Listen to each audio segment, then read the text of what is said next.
Улаанбаатар хотод АИ-92 автобензинийг хязгаарлалтгүй олгохоор боллоо. 5 хүн дутмын 4 нь санхүүгийн залиланд өртөж байна. Зайсангийн гүрийг 4 игнэ бүхий төмөр бетон хос гүүрээр өргөгдгөн шинчиллээ. Агарын чанарын индексээр Улаанбаатар хотод азотын давхар эсэл PM10 тооснцоор өмнөх оноос их гарчээ. Олон улсын хэмжээний мастер ариун зул 7 твийн хамгийн өндөр ориглуудад гарлаа. Бүрээдийн шилдэг үйлдвэрийн малыг Байкал Агро үзэсгэлэнд танилцууллаа. Ice Global-ийн цөөн хормын мэдээ эхэлж байна. Улаанбаатар хотод АИ-92 автобензинийг хязгаарлалтгүй олгохоор боллоо. Аж үйлдвэр эрдэс баялагын яамны мэдээлснээр манай улсын нутаг дэвсгэрт нийт 55 вагон АИ-92 автобензин байршиж байна.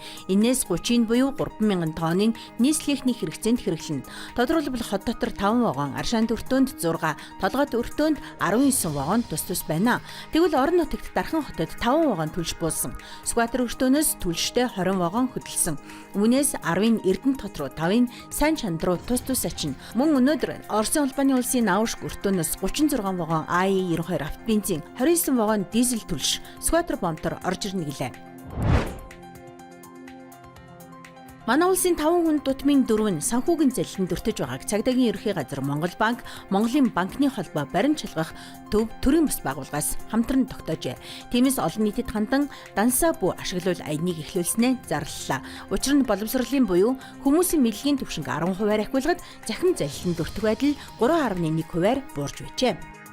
Цагдаагийн байгууллага дээр бол 24 цагийн үйл ажиллагаатай нэгж байгуулагдсан. Энэ нь бол банкудтайгаа хамтран иргэдийн хүсэлтийг шууд хүлээж авч шуурхай шийдвэрлэж байгаа нь бол бас захицтай байгаа гэж үзэж байна. Банкнд болон энтэнд байгаа таны дансыг ашиглан таны өөрийн хөрөнгийг залилаад байгаа этгээдүүдээс сэргийлэх тул та эхлээд тэр аливаа үйлдэлээс өмнө нэг удаа эргэж хараад тухайн үйлдэлийг хийцээ. Барин чалгах түн маань энэ цахим залилангийн эсрэг дансаа бүү ашиглуул гэдэг аянд 2 чиглэлээр хамтарч ажиллахаар байгаа.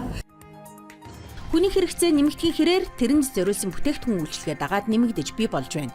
Үүнийг ашиглан залилагч этгээдүүд халдлага үйлдэж байна. Тиймээс өөрсдийн мэдээллээ нэг төвшин ахиулахыг уриаллаа. Зайсангийн гүрийг 4 игнэ бүхий төмөр бетон хос гүүрээр өргөгдгөн шинчиллээ. 1971 оноос буюу одоогоос 54 жилийн өмнө ашиглалтад орсон тус гүүрийг шинчлэх ажил 2022 оноос эхэлж 2023 оны 9-р сард баруун гүүрийг, мөн энэ оны 6-р сард зүүн гүүрийг тус ашиглалтад оруулсан. Нийтдээ 225 м урт хос гүүр барьснаар автомашины ачаалал саадгүй нэвтрэх боломж бүрдээд байна. Уг ажлыг Монгол инженерүүд дангаар хийж үздэгсэн юм а.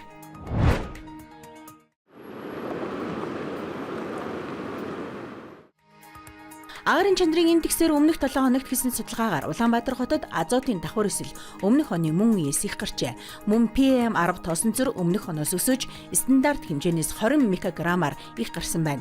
Харин PM2.5 тооснцорын хэмжээ өмнөх онд 50 микрограмм буюу стандарт хэмжээнээс 10 микрограммаар их байсан бол энэ онд хэвийн түвшинд хүрчээ. Түүнчлэн хөхрлийг өнгөрсөн онд стандарт хэмжээнээс их давсан буюу 60 микрограмм байсан бол харин энэ онд хэвийн хэмжээнд буюу 40 микрограмм байна.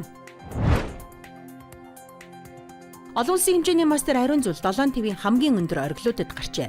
7 твийн ориглыг заримдаа 8 оргил гэдэг. Энд Аз твээс Эверест, Өмнөд Америкийн Аконкагуа, Хойд Америкийн Денали, Африкийн Килиманжаро, Европын Эльбрус, Антарктидын Винсон массив, Австралийн Костюшка, эсвэл Номхон талан орнуудын Пунчак Жая ордог юм. Ариун зул энэ сарын 27-нд Номхон талан орнуудын хамгийн өндөр оргил болох Пунчак Жаяад гарчээ. Тэрээр 14 Peaks Expedition агентлагийн багтай хамт авирсан байна.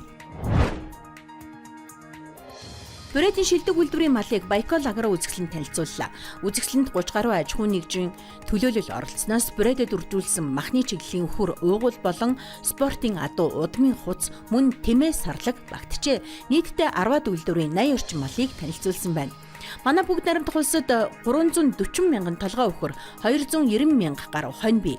Бид сүргээ мэдэгдэхүйц нэмэгдүүлэхээр төлөвлөж байна. Махны эрэлт хэрэгцээ байна. Одоогоор манай залуу өхрийг Орос, Монгол, Казахстан улсууд худалдан авч байна гэж Брэдийн тэргүүн Алексей Цэгдинов хэлжээ.